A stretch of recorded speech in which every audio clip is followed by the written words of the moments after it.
Okay, so everyone, welcome to this group discussion at 10 p.m. So idea is to get people from all over the world for 1 to 1.5 hours and discuss on various topics, brainstorming topics which can enhance our knowledge as well as our networking skills. Okay, so my name is Vishal. I'm founder of Learning While Traveling. So let's start with the introduction round. Let's start from Aman. So Aman, Yeah, hello, good evening to all of you. Myself, Aman Raj Vasho, and I'm currently pursuing graduation from University of Allahabad, and I'm from Chopra, Bihar. Thank you.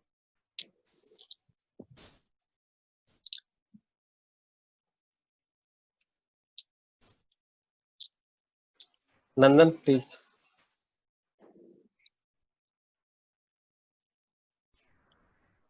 Yes, Nandan, are you there? Sejal, start. Hello everyone, my name is Sejal Jain. I'm currently working with Learning While Traveling as a country manager, and I have done my graduation with BBA from Tirthankar Mahabodhi University. Thank you. Thank you. Atul sir, please.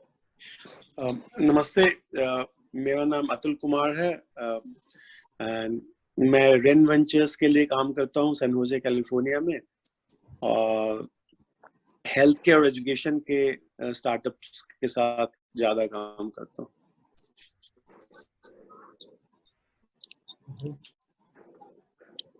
Thank you. Abhishek, Janta. Myself, Abhishek Kumar, founder of Janta Group.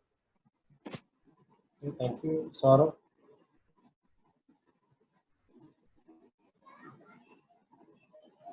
Mute.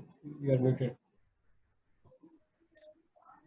Hi everyone, my name is Saurabh and I'm the founder of Clear Dekho, which is a leading eyewear chain in India. We have 60 plus outlets. Thank you. Thank you.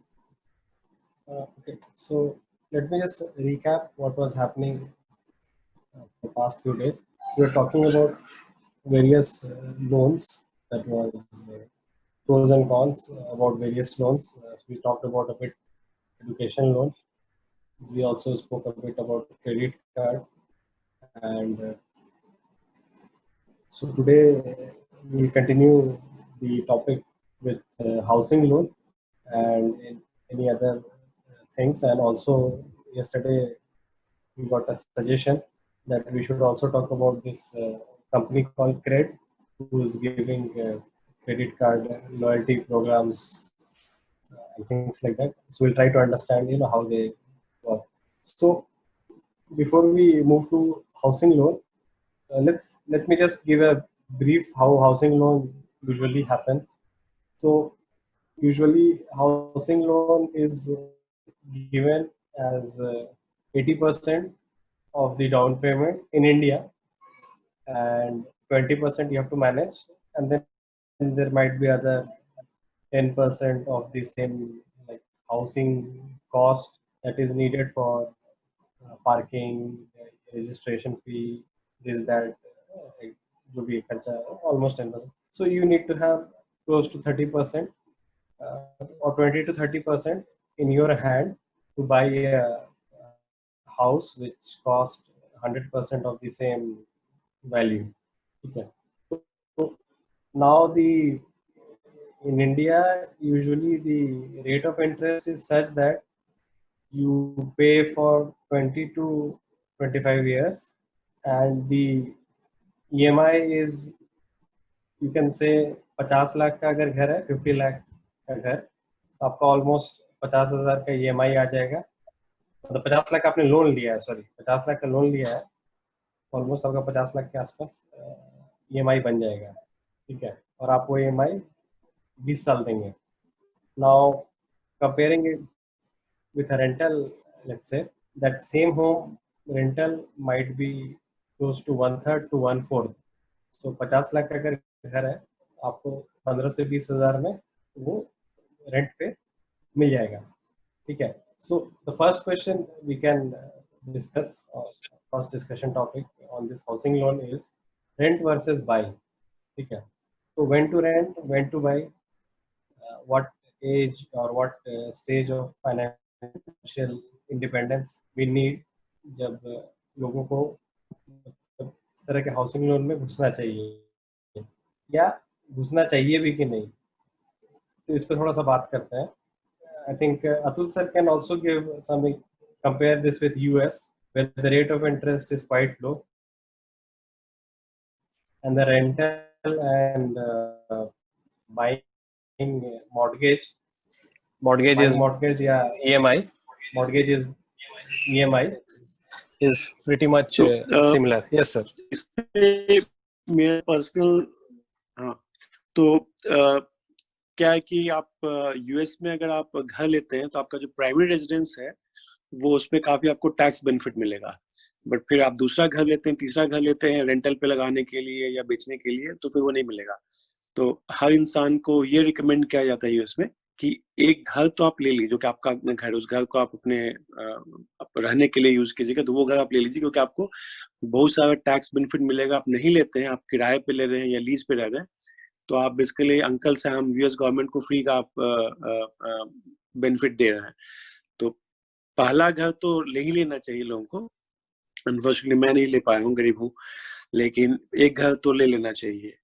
और same चीज India में भी I think है कि आपका जो primary residence है उसमें बहुत सारा गवर्नमेंट के स्कीम्स हैं जिसके थ्रू आपको बेनिफिट मिलता है. एग्जैक्टली क्या है जो एक्सपर्ट होगा हाउसिंग का वो बताएगा, लेकिन ज्यादा कंट्रीज में आपके प्राइमरी रेजिडेंस के लिए गवर्नमेंट इनकरेज करती है कि हर इंसान के पास एक घर, छत होना चाहिए. और एक तो हाँ, इंडिया का ये जानते हैं कि जो बहुत सारे विलेजेस में या पूरे अक्रॉस इंडिया लाखों की संख्या में घर गवर्नमेंट ने फंड करके घर बनवा दिया है, तो वो भी एक बड़ा चीज है. तो वो मैं बता रहा हूँ लोअर क्लास, एकदम गरीब लोगों के लिए या मिडिल क्लास के लिए, या LIG group, low income group, MIG group, my middle income group, इस तरह से बहुत सारे हाउसिंग स्कीम आती है. जैसे दिल्ली में DDA का स्कीम आता है, तो उस स्कीम के घर आए तो नहीं लेना चाहिए. लेकिन अब घर के साथ एक और चैलेंज क्या है कि घर इज इन्वेस्टमेंट. अगर आपने किया है तो वो investment just like a stock investment के टाइप का है कि ऊपर भी जा सकता है, नीचे भी जा सकता है. और आपको अगर अच्छी समझ है मार्केट की, तो many people buy home, sell home, और क्या बोलते फ्लिप करना, कि मैंने घर खरीदा और फिर बेच दिया तो उसमें कुछ प्रॉफिट कमाया. बहुत लोग इसके एक्सपर्ट होते हैं. लेकिन अगर आपका वो एक्सपर्टीज नहीं है, इंटरेस्ट नहीं है, तो आप बस एक अपना घर रखिए और बाकी पैसा अपने बाकी इन्वेस्टमेंट में लगाइए. मेरा ऐसा ओपिनियन. Sure. Let's take अभिषेक, क्या बोलते हो, कब लेना चाहिए हाउसिंग लोन, कब खरीदना चाहिए? मेरा कहना ये है कि एक घर तो अपना होना ही चाहिए. जिस तरह वो बोला जाता है नहीं, रोटी कपड़ा मकान, तो जितना जरूरी रोटी है उतना जरूरी एक घर भी है. ऐसे बहुत आदमी को देखते होंगे कि एक अपना प्राइमरी घर मैक्सिमम लोगों का एक गांव में होता है, जिसको हम लोग क्या बोलते हैं, पुश्तैनी घर, या तो पापा दादा या जो भी बना है, तो उस टाइप का एक घर होना चाहिए. उसके बाद जब आप खरीदने का सोचते हैं तो आई थिंक आपको स्टार्टिंग में रेंट पे ही सही है. जब आपको अंदर से लगता है कि हम इतना कंफर्टेबल हैं कि हम एक खरीद सकते हैं, तब आप एक खरीद सकते हैं. लेकिन मेरे ख्याल से अपार्टमेंट एक खरीदने से ज्यादा बेटर हमको लगता है कि वो जमीन खरीद कर छोटा सा ही अपना मकान बनाइए. उसका फीलिंग ही कुछ और होता है, जो मतलब अपना रहता है. क्योंकि अपार्टमेंट में, एक अपार्टमेंट में बहुत सारे लोग रहते हैं, और जो आपका अपना रहता है उसका ज्यादा प्रेफर करते हैं. Okay, thank you. Mr. Hari, what's your take on this housing loan? When should we take? Are you there? Maybe we can go to the next person. Sejal, what's your take? Acha, Hari is there. Okay, he's replying. Yeah. Yes, Mr. Hari. Yeah. So housing loan कब लेना चाहिए? What's your take? Yeah, actually, it's a very tricky question. Our decision is dependent on the person who is taking the loan. So housing loan as such, I believe कि आजकल जो jobs है वो काफी like if you are talking about private jobs, that is a you get transferred to any location. If you are working in IT, then you get shifted abroad. So there are many such opportunities for you where you cannot rely like in the same city. मैंने यहाँ पे घर लिया है, so I won't change my job. I can't go anywhere else. So as such, if you are having a own home, it is definitely a plus point कि आपको rent नहीं pay करना है, and it is getting it is becoming your asset over the period of time. But thing is कि आप वो asset को enjoy नहीं कर पाओगे if you are taking a loan. Tension free होके आप कभी वहां पे रह नहीं सकोगे, because EMIs are there every month. You have to pay the EMIs, and you can't take risk compared to like if you want to start your own startup, or if you are planning to switch, you planning to take a break. तो वहां पे आपको you have to ask your family members, so take support from them. अगर वो agreed है, then only you can go ahead, or else it is not possible for Sure. or else it is not possible for for that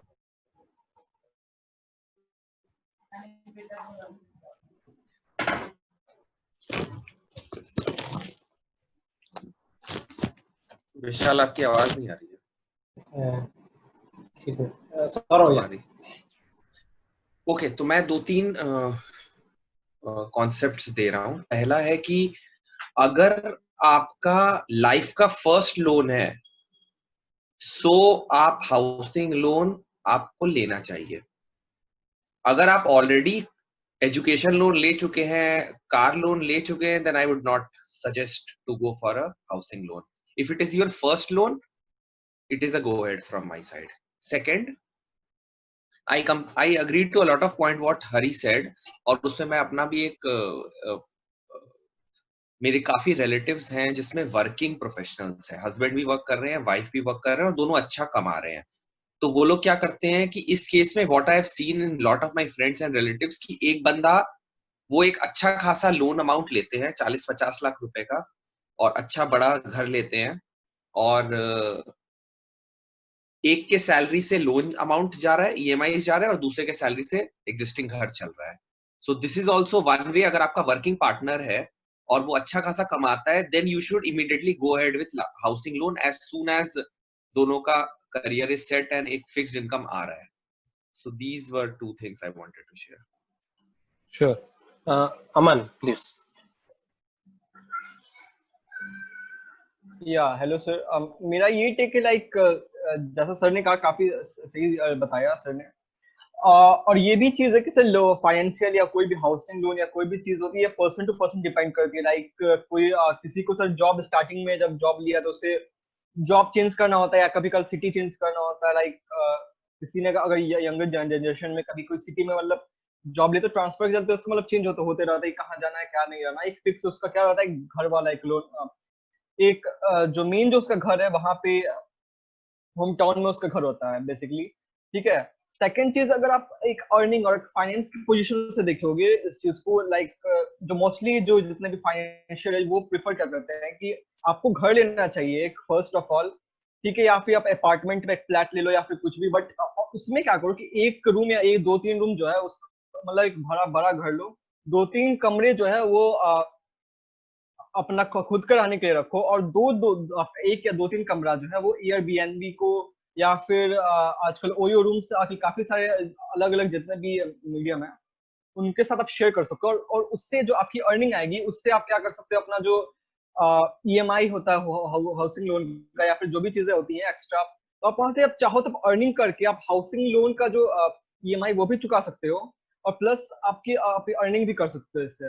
तो ऐसे बहुत सारे लोग करते हैं, बट अगर आप पूरी तरह से देखोगे तो आप इस एक फर्स्ट चीज इससे ये चीज है कि आप तो रेंट पर मंथ देने से बच जाओगे। सेकंड चीज, जैसा अतुल सर ने बताया था, आपको टैक्स वगैरह जो भी चीजें लगती हैं आप उससे बच जाओगे, और थर्ड चीज ये कि आपको एक अलग सोर्स भी मिलेगा अर्निंग का।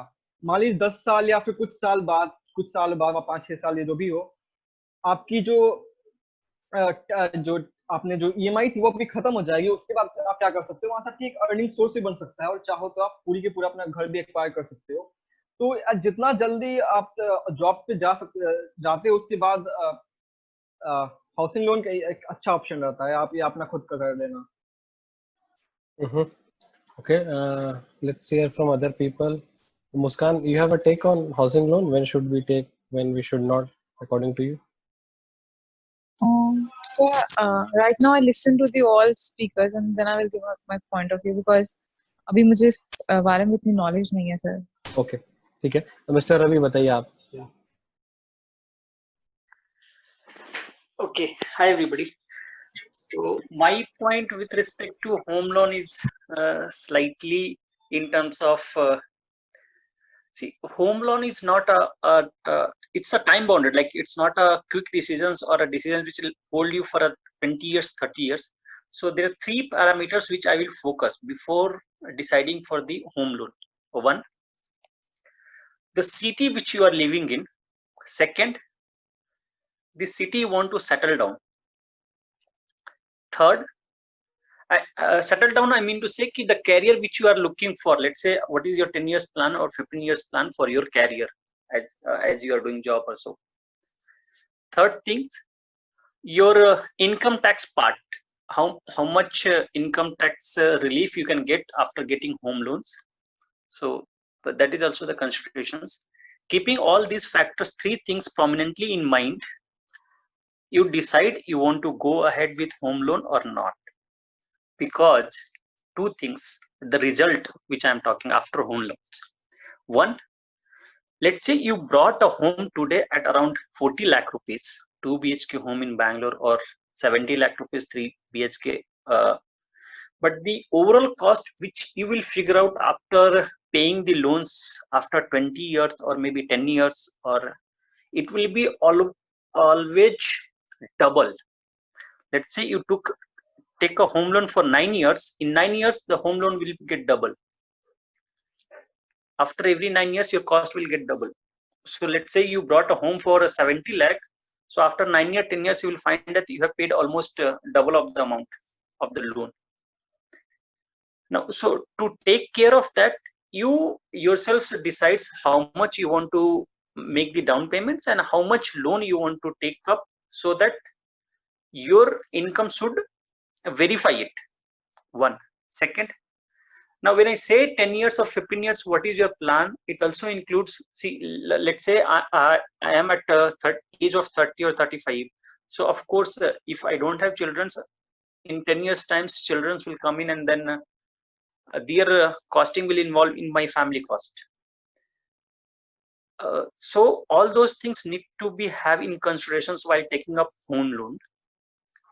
One more point which is there, once you take the home loans, 3 things which will be like for you, it will be a constant. One, your movement will be very constant. Most of the times you will not feel like going out or enjoying vacations because of the home loan which is going every month. Second, flexibility to take decisions, especially financial part. Let's say entrepreneurship, that many of the times we talk about, or any other decision which is related to financials, we hesitate to take, or the families who goes into home loans, they hesitate to take. Third things, if you are into job, it will make you to be in job, and also it will lean you in terms of accepting the things from the company, and taking the variations in terms of time and company decisions. So it will make you down because you have a EMI, so that need to be fulfilled in terms of every month end.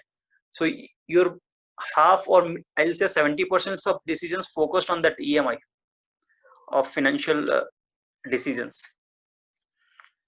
Again, it will constrain you and your family to a particular location. Let's say I brought a home in Bangalore, in a particular area. Let's say not in a Bangalore itself, there is a lot of areas which is there, which has a kilometers distance and time traveling distance around 2 or 3 hours. So if I brought a home in Electronic City, let's say, so I will not be preferring a job in Whitefield or in an area which is 22 or 23 kilometers away from my site. So even I cut down to, in a geography, in a city itself, we cut down our job peripheral to a particular area. Whereas these things can be taken care in a rented house. So I will put analogy in this way. Now car rental services are there for you in every let's say cities, metro cities and all. So there is not necessary to hold a car. The cost you pay to hold to have a car, and the cost which you pay to the travel agency for your yearly cost you pay to travel agency for the requirement of car for your travel will be far less. So it's a financial decisions that you calculate and then take up. But again, both have in terms of intangible influence on mind, like I am holding a car or I am having my own flat or house in the city. Let me just add a small difference between car and home. Car आप कहीं भी ले जा सकते हैं बैंगलोर से मुंबई भी ले जा सकते हैं, घर आप नहीं ले जा पाएंगे. Okay, let's hear from other people. Ankit Goenka, what do you think, when should we take home loan? Yes, Vishal sir. हाँ, when should we take home loan? लेना चाहिए, नहीं लेना चाहिए, या लेना चाहिए तो कब लेना चाहिए? आपका क्या विचार है? मेरे in my point of view, taking a home loan is never wrong. Because ये बस हाँ point of view ये है कि आप तभी home loan low when you are financially stable, when you are ready to bear the EMIs, when you are ready to pay the EMIs. क्योंकि जैसे कि पिछले जो सर थे उन्होंने सही कहा कि जो आप रिपेमेंट करते हो total, that is actually 2 and 2.5 times of your original principal amount. But accordingly बात ये भी सही है क्योंकि क्या आज हम 10 साल बाद हम सोचते हैं अगर, तो 10 साल बाद तो मेरी अर्निंग भी accordingly डबल होती है. उसके अगर जो मैटर करता है that is time value of money. तो अगर हम टाइम वैल्यू ऑफ मनी को कंसीडर करें, then taking a home loan at present time will always be cheaper than that of the future. Sure. Because financial decisions में जो सबसे ज्यादा matter करता है that is time value of money. तो इसीलिए taking home loan is never wrong. Okay, let's hear from कौन बचा? अच्छा, Nandan. Yeah, Nandan, what do you think? I mean, I actually want to know what youngsters think. उनको तुरंत लेने का मन है, जैसे whenever they get the opportunity, or they will think through first. Yes, Nandan, what do you think? If you get an opportunity, bank is saying, okay, take a home, we'll finance. Will you go for it? Not go for it? What's your for sure I will go for it, because I'll take the home loan. If I'm keeping the home loan, I'm going to keep the papers of the area before construction. I'm going to take the construction loan. If I'm making a rent from the building, I can able to repay for the bank some amount, some percentage, and from my if I'm working, or my 5% or 10% my contribution. If it is going as long as 4 years or 5 years, the land rate is going to increase, and the rents are going to come, and the building rate is going to increase. It's an opportunity. If an individual is going to give an money for me and to make an rent from it, I would make an money from it, and I would do like this. Rather my father is doing like this, as we are having 3 buildings, two among them it's an girls hostel and boys hostel. We have given as an whole building. What his thought was as an asset, as we are 3 as an children, showcasing an assets is a main issue. As 2.5 crore land, 1.8 crore land, and for 60 to 70 lakhs for the construction, there will be 1 rupee interest is not coming from the construction, but only by showcasing the asset is the main issue from my father's point of view. This Okay. Yeah, Ujjwal, what's your take? Home loan, buying home using home loan, immediate decision? Sorry sir, actually I don't no इसके बारे में। नहीं आई नहीं don't have मतलब तुम ये बोलो कि तुम लोगोगे कि नहीं, तुमको आज बोलेंगे हम कि लोन देंगे, घर खरीद लो मुंबई में 1 करोड़ का, 80 लाख देना सर। पड़ेगा हर महीने। मैं तो नहीं लूंगा जस्ट बिकॉज, इसलिए नहीं लूंगा क्योंकि सर एटलीस्ट मुझे पता भी तो होनी चाहिए, मेरे पास उतनी इनकम होनी भी तो चाहिए ना कि हम पे कर सके। अब मुझे पता ही है मेरी जेब में 50,000 है और मैं 1 करोड़ का लोन ले रहा हूँ, तो ये तो बेवकूफी हो गई है। ओके ठीक है। Okay Muskan, you have a comment now? I mean, at present, if you are offered a home loan, what would you do? At present की अगर सर बात करूँ तो sir I won't take right now. You won't or you will? No sir, I won't. Okay, you won't. Okay. यार क्योंकि sir actually अभी honestly अभी इतनी नॉलेज नहीं है कि हाँ long term point of view भी कितना सोचा नहीं, सो शायद मेरा पॉइंट ऑफ व्यू इतना सही ना हो। बट अगर प्रेजेंट की बात करूँ तो अभी एक एक्स्ट्रा मेरे ऊपर बर्डन आ जाएगा कि I have to earn that money and I have to repay the EMIs and all, तो इसलिए I won't take right now. तो ये decision you made after hearing everyone और you would have gone with the same decision even if this did never happened? No, yeah sir, this is the same decision because अभी Okay. actually इतनी earning वो नहीं है capacity की अभी loan लेकर EMIs को पे करें, तो इसीलिए राइट नाउ तो डिसीजन यही होगा। ओके ठीक है। Sejal, yes yes sir. Sir अगर मेरा इससे पहले कोई लोन नहीं है तो I will give it a preference जब मैं दोनों cases, am I audible? Okay. जब मेरे पास डाउन पेमेंट के लिए मनी है और सेकंड केस कि मेरी इनकम इतनी है कि मैं नॉर्मल अपने एक्सपेंसेस भी काफी स्टेबिलिटी से चला पाऊँ और लोन की EMIs भी। और सर सेकंड थिंग इज कि अगर मेरा कोई एंटरप्रेन्योरशिप का प्लान है या कोई बिजनेस का प्लान है तो शायद I not prefer to go for housing loan. Yes so this is my point of view. Okay, so I think a lot of people said if you are financially stable, you will go for the loan, and you are not going for loan generally because you are not financially stable. ठीक है, तो अब next scenario. Yes sir. एक चीज बोलूं, sorry. No sir, no. तेरे Yes sir, yes sir. He's saying no to not to it. नहीं, वो क्या, मुझे क्लैरिफिकेशन चाहिए। वो नो मुझे बोल रहे हैं कि आपको बोल रहे हैं? No. For the Vishal sir. Thank God. See, I predicted right. चलो। ओके, तो आपने विशाल जो लास्ट स्टेटमेंट बोला कि अगर फाइनेंशियल स्टेबिलिटी है तो ही लोन लेना चाहिए, right? This is what you said. Question मैं पूछ रहा था अभी। हाँ, तो मेरा इसमें एक नया मतलब व्हाट आई हैव सीन मेरे अपने रिलेटिव्स में, there are few people who were earning very handsomely,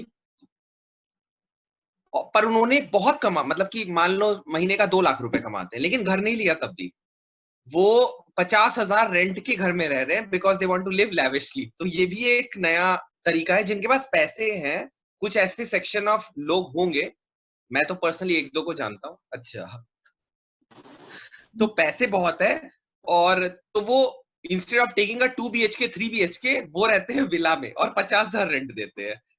तो I don't know if you want to discuss this. ऐसे लोग भी I will discuss.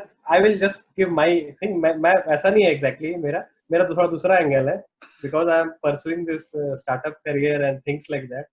So I haven't bought a house. मतलब 10 साल पहले ही बहुत सारा कैलकुलेशन किया था और डिसाइड किया कि नहीं लेना है। आते हैं उस पर थोड़ा। तो not that I want to live my life lavishly, but I just wanted to be, not bound to a location. I wanted to be a global citizen बोल सकते हो या जो भी। तो मैं कहीं ना कहीं मैंने बहुत घर चेंज किए और एक सिंपल बेनिफिट मैं बताता हूँ। मेरा जब घर बदला तब मेरा कचरा साफ हो गया घर का एटलीस्ट। ऐसे क्या होता है कि अपना घर होता है, एक रूम पूरा गोडाउन बन जाता है, सिर्फ आपके वेस्ट प्रोडक्ट जो घर के आलतू फालतू चीज होते हैं, गोडाउन उसी से भर जाता है कहीं ना कहीं अपना घर में usually. Okay, who raised the hand first? Okay, Hari first.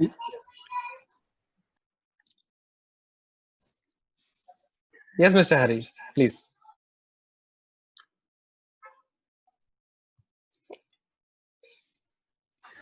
Okay Atul sir hello. आप अच्छा तो अभी अच्छा हरी सर आगे बोल दीजिए। अच्छा लीजिए हरी जी आप बोलिए पहले। आप बहुत Yes. लेट आते हैं, इतना लेट नहीं करना आपको। एग्जीक्यूशन टाइम नहीं इज मैटर्स अ लॉट। मैं वॉक कर रहा हूँ एक्चुअली और मोबाइल यहाँ है। हाँ मोबाइल ओके एक ओके जगह रखा है।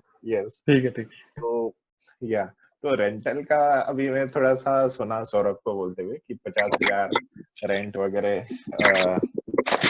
Hello am audible? Yes Hari hello. बोलिए। हाँ हाँ तो ये चीज तो मुंबई में बहुत ज्यादा देखने को मिलेगी और it is very common in Mumbai.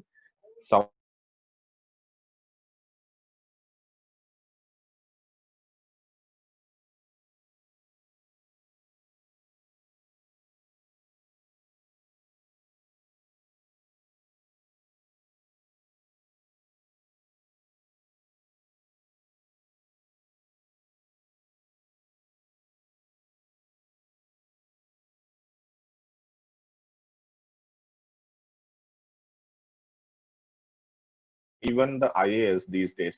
So most of the IAS are transferred so many times कि that doesn't really matters कि they should have a home or not.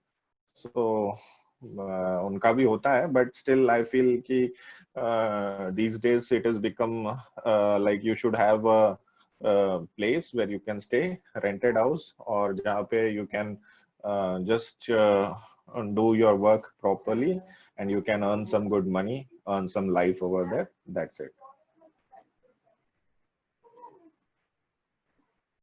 Okay Atul sir. हाँ तो मेरा ऐसा मानना है कि घर मुझे बड़ा नहीं चाहिए। सोने के लिए सबको सिमिलर जगह चाहिए। अगर जितना बड़ा परिवार है, 2 लोग हैं, 4 लोग हैं, तो आपको 2 बेडरूम 3 बेडरूम में ज्यादातर लोगों का काम चल जाएगा। उसके अलावा बड़े घर का एक घाटा है कि जो आपने भी बोला, विशाल ने भी बोला कि उसको मेंटेन करना, उसको साफ करना, बहुत सारे उसके हेडेक्स है। तो जितना छोटे से छोटे घर में अगर काम चल जाए, अपने लिए भी ठीक है और कोई गेस्ट है तो उसके लिए भी, जैसे आपके पास एक इंतजाम होना चाहिए कि एटलीस्ट बाथरूम होना चाहिए कि गेस्ट आए तो उसके दिक्कत नहीं हो। लेकिन सबसे इम्पोर्टेंट जो फैक्टर है मेरे लिए लोकेशन, कि आप ऐसे जगह पे रहना चाहेंगे जहाँ की लोकेशन अच्छा हो। और फॉर्चुनेटली ऐसा किस्मत रही है कि चाहे भारत में चाहे अमेरिका में जब भी रहे तो लोकेशन अच्छा। जैसे कि अभी सैन होजे में रहते हैं, नॉर्थ सैन होजे में बहुत महंगा इलाका है। 2 बेडरूम का जो किराया दे रहा है, थोड़ा सा 5 किलोमीटर हट जाए तो हमारा रेंट हो सकता है हाफ हो जाए। लेकिन हमको उस 5 किलोमीटर में सेफ्टी का फैक्टर हो या वहाँ के आसपास का इलाका अच्छा नहीं हो तो वहाँ नहीं जाना है। तो कॉम्प्रोमाइज करेंगे, हम अपना करोड़ रुपए की बचत कर सकते हैं, लेकिन उसकी जगह अपने क्वालिटी ऑफ लाइफ को अच्छे इलाके में रहना चाहेंगे। अच्छा इलाका, ये नहीं कि दिखावटी वाला, बहुत मतलब कि जहाँ की सेफ और अच्छा फील करें, आसपास के माहौल अच्छा हो। तो वो एक इम्पोर्टेंट फैक्टर है लोकेशन। घर खरीदना जब अगर हो तो उसमें भी वो सबसे इम्पोर्टेंट फैक्टर यही है। भारत में भी वो आ रहा है, लेकिन यूएस में तो स्कूल डिस्ट्रिक्ट के हिसाब से रियल एस्टेट का वैल्यू होता है कि उसके आसपास का स्कूल डिस्ट्रिक्ट, जो स्कूल सरकारी स्कूल में सबको पढ़ाते हैं और सरकारी स्कूल अच्छा होता है तो वहाँ का रियल एस्टेट बढ़ जाता है। और अच्छे स्कूल में अच्छे स्टूडेंट आ जाते हैं तो स्टूडेंट अच्छे आते हैं तो वो एक वर्चुअल साइकिल हो जाता है। सिलिकॉन वैली में जैसे मैं बता चुका पहले, पैलो आल्टो बहुत फेमस है और सैराटोगा बहुत अच्छी जगह है। न्यूयॉर्क में भी अगर आप न्यूयॉर्क सिटी में, तो मैनहट्टन तो बहुत महंगा है, लेकिन मैनहट्टन में भी आप हार्लेम बहुत ही खतरनाक इलाका है। लेकिन अगर आप अपर वेस्ट साइड बहुत महंगा इलाका, अच्छा इलाका है न्यूयॉर्क यूनिवर्सिटी के आसपास, तो वहाँ तो आपका मेरे लिए लोकेशन बहुत इंपॉर्टेंट है कि किस मोहल्ले में मैं रह रहा हूँ, आसपास का सराउंडिंग ठीक है, जिस तरह की चीजें मुझे पसंद है। मान लीजिए कि आसपास में कोई कॉफी हाउस है, आसपास में रेगुलर एक्टिविटी चल रही है। जैसे मैं सैन होजे में जाना तो यहाँ से 5-10 मिनट के रास्ते में बगल में बहुत सारे एंटरप्रेन्योर्स हैं, स्टार्टअप्स हैं, वीसीज हैं, इवेंट्स होते रहते हैं, तो हैपनिंग जगह। तो हाँ, एक और हैपनिंग वाला जगह। तो मुंबई का जो भीड़ है वो पसंद है। न्यूयॉर्क का वो भी है, हमको पसंद है, हमको नहीं पसंद रहना बुद्धू या कान पे रहना है। I need that crowd and happening place, तो वो इम्पोर्टेंट फैक्टर है। उसके लिए कभी कभी लोग ज्यादा प्रीमियम देते हैं, इवन दो उससे थोड़ा सा आप दूर चले गए 5 किलोमीटर 10 किलोमीटर, तो आपका हो सकता है कि आपका रेंटल भी हाफ हो जाए, और घर खरीदना चाहते हैं तो वो भी आपको हाफ प्राइस में डबल स्क्वायर फुट मिल जाएगा। लेकिन लोकेशन और सराउंडिंग्स में जो बोलते हैं ना कि रिश्तों में भी कि आप जिन 5 लोगों के साथ अपना समय बिताते हो वो आपके लाइफ को इन्फ्लुएंस करते हैं। तो 5 लोग तो बिल्कुल हम चाहेंगे, और साथ में अपने सराउंडिंग में भी चाहेंगे कि ऐसे लोग हों जहाँ की आई फील उनके साथ उठना बैठना या उनके साथ हैंग आउट करना। और मैं जहाँ रहता हूँ तो अपने पड़ोसियों को भी जानना चाहता हूँ, उनको भी नमस्ते बोल देता हूँ। तो मेरे लिए वो इम्पोर्टेंट क्राइटेरिया है। बड़ी बिल्डिंग, बड़े घर, not for me. Yes.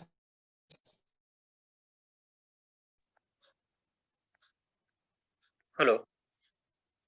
Audible? Yes, by default. No, I'm not getting sound of you, Vishal. Yes, audible. So मेरा पॉइंट भी कुछ हद तक यही है कि घर को लेके घर को लेके 2 डिसीजंस होते हैं। एक तो बहुत लोग इन्वेस्टमेंट पॉइंट ऑफ व्यू से भी करते हैं, they want to go ahead with the property. तो इन्वेस्टमेंट पॉइंट ऑफ व्यू से जब भी आप सोच रहे हैं तो आई विल सजेस्ट कि घर लेने से अच्छा है कि you invest in land. Plus एक घर के बारे में जो बहुत इंटेंजिबल चीज है, जो फिगर आउट नहीं होता है, घर का कॉस्टिंग ना वो बहुत हद तक एक long period of time 10 years 20 years रहता सेम ही है। There will be hardly change in terms of cost of owning a home. आपका लोकेशन चेंज होते रहेगा। लेट्स से आज बैंगलोर का सेंटर में घर का कॉस्ट 1 CR है, तो मे बी कल 10 किलोमीटर अवे वाला जो घर है उसका कॉस्ट आज 60 है या 40 है, तो कल 1 CR हो जाएगा।